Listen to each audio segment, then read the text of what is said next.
Lord all. ஆண்டவராக இயேசு கிறிஸ்துவின் நாமத்திலே அன்பின் வாழ்த்துக்கள். இந்த கால வேளை தேவனாகிய கர்த்தர் உங்கள் வாழ்க்கையில பெரிய நன்மைகளை அவர் செய்வாராக. ஆமென். இந்த நாள்ல கூட ரொம்ப கன்ஃபியூஷன்ஸ், ரொம்ப எது பண்ணாலும் ஒரு மாதிரி என்னன்னு தெரியலையா, ரொம்ப என்ன பண்ணணும்னு யோசிச்சுட்டு இருக்கீங்களா, எது பண்ணாலும் ஒரே கன்ஃபியூஷன்ஸா இருக்கா, எதுவுமே புரிய மாட்டேன்டா, என்னடா பண்றது, எதுல வாழ்க்கை என்னடா நடக்கிறது, எதடா செய்யறது அப்படின்னு சொல்லிட்டு யோசிச்சுட்டு இருக்கிறீங்களா? அப்போ உங்களுக்கான வார்த்தை தான் இன்னைக்கு ஆண்டவர் உங்களுக்கு பேசுறாரு. ஆமென். எடுத்துக்கொள்ளுங்க. என்னோட கூட நீதிமொழிகள் 16:3 சொல்லுது, உன் செய்கைகள் எல்லாம் கர்த்தரிடத்துல ஒப்புவை, அப்போ உன்னுடைய யோசனைகள் உறுதிப்படும் என்று சொல்லி. ஆமென்.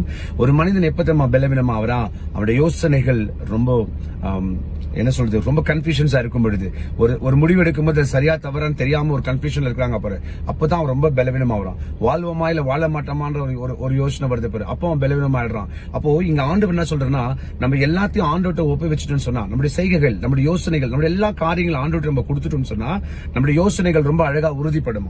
நம்முடைய யோசனைகள் உறுதிப்படும் பொழுது நம்ம வாழ்க்கையில வாழக்கூடிய தெம்பு, நம்பிக்கை, தைரியம், பலன் எல்லாம் நமக்கு கிடைச்சிடும். இன்னைக்கு பல பேருடைய வாழ்க்கையில இந்த யோசனை ரொம்ப பலவீனமா இருக்கிறதுனாலதான் இன்னைக்கு பல பேர் அடிமையா இருக்கிறாங்க.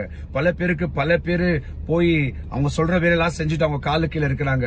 உங்க யோசனை உறுதியா இல்லாம இருக்கிறதுனாலதான் நீங்க என்ன பண்றீங்கன்னா, நாளுக்கு நாள் தோத்துட்டு இருக்கிறீங்க, நாளுக்கு நாள் எல்லாத்தையும் இழந்துட்டு இருக்கிறீங்க, நாளுக்கு நாள் எல்லா ஜனங்களுக்கு முன்பாக அவமானமா இருக்கிறீங்க. எல்லாருமே உங்களை அவமானமா நினைக்கிறாங்க. உங்களுக்குன்னு ஒரு யோசனை உறுதியா இருந்து, உங்களுக்குன்னு ஒரு காரியங்கள் உறுதியா நீங்க நடக்கும் பொழுது, எல்லா மனிதர்களும் எல்லா ஜனங்களும் உங்களை பார்த்து கொஞ்சம் பயப்படுவாங்க. ஆனா உங்களை பார்த்து யாரும் அப்படி பயப்படுறது கிடையாது. உங்களை பார்த்து அப்படி யாரும் மரியாதையும் கொடுக்கறது கிடையாது. காரணம் என்ன தெரியுமா? நீங்க ஒரே கன்ஃபியூஷன்ஸ், நீங்க செய்யற காரியம் எல்லாம் இல்ல, நீங்க எதுல செஞ்சு எது செய்யணும்னு யோசிச்சா கூட உங்களுக்கு ஒரு விதமான அதுல ஒரு கன்ஃபியூஷன்ஸ், ஒரு பயம். யாராவது ஒருத்தர் நம்பணும், யாராவது ஒருத்தர் சொல்றதை கேட்கணும், அவங்க சொல்றதை போய் பண்ணா அது எங்கன்னா போய் மாட்டிக்கணும். ஆமென். அதெல்லாம் வேணாம். இந்த வானத்தையும் பூமியும் படைத்த தேவனாகிய கர்த்தர் உங்களோட கூட இருக்கிறார். இந்த காலவேளை உங்களோட கூட பேசிட்டு இருக்கிறார். உங்களுக்காக உயிரை கொடுத்த அந்த தேவனாகிய கர்த்தர் உங்க யோசனைகளை உறுதிப்படுத்தி, உங்கள் வாழ்க்கையை சரிப்படுத்தி, உங்களுடைய வழிகளில எந்த கெடுதல் இல்லாதபடிக்கு நிலைநிறுத்த அவர் கர்த்தர் பெரிய வல்லவராக கூட இருக்கிறார். ஒன்னும் பண்ணாத. இந்த கால வேளையில எல்லாத்தையும் அப்பா கிட்ட ஒப்பு வச்சுடு. அப்பா அவன் யோசனையை உறுதிப்படுத்துவார்.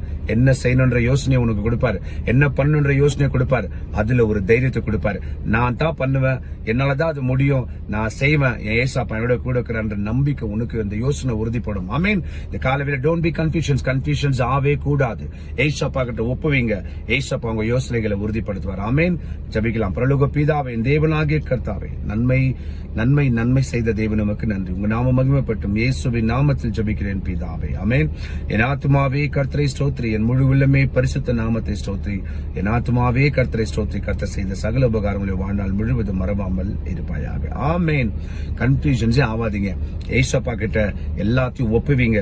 ஏசப்பா உங்க யோசனையை உறுதிப்படுத்துவார். உங்களுக்கு பலன் கொடுப்பார், உங்களுக்கு மன தைரியத்தை கொடுப்பார். நீங்க யோசனை உறுதியாயிட்டாவே எல்லாத்துக்கும் தைரியம் வந்துடும். யாருக்கும் நீங்க அடிமையாவே முடியாது. நீங்க ஏதோ ஒண்ணு பண்ணுவீங்க, அது ஏதோ ஒண்ணு, ஒரு கஞ்சி குடிக்க கூட கர்த்தர் உங்களுக்கு வருமானத்தை கொடுத்து யார் மாதிரி அவமானத்துல நிக்க வைக்க மாட்டார். சரிங்களா? கன்ஃபியூஷன்ஸ் ஆகாதீங்க. எல்லாத்தையும் இயேசு கிட்ட ஒப்புவீங்க. இயேசு உங்களை வாழ வைப்பாராக. ஆமென். மீண்டும் நாளைக்கு சந்திக்கலாம். அதுவரை என் அன்பு ரட்சகர் உங்களோடு உங்கள் குடும்பத்தோட கூட இருப்பாராக. ஆமென். God bless you.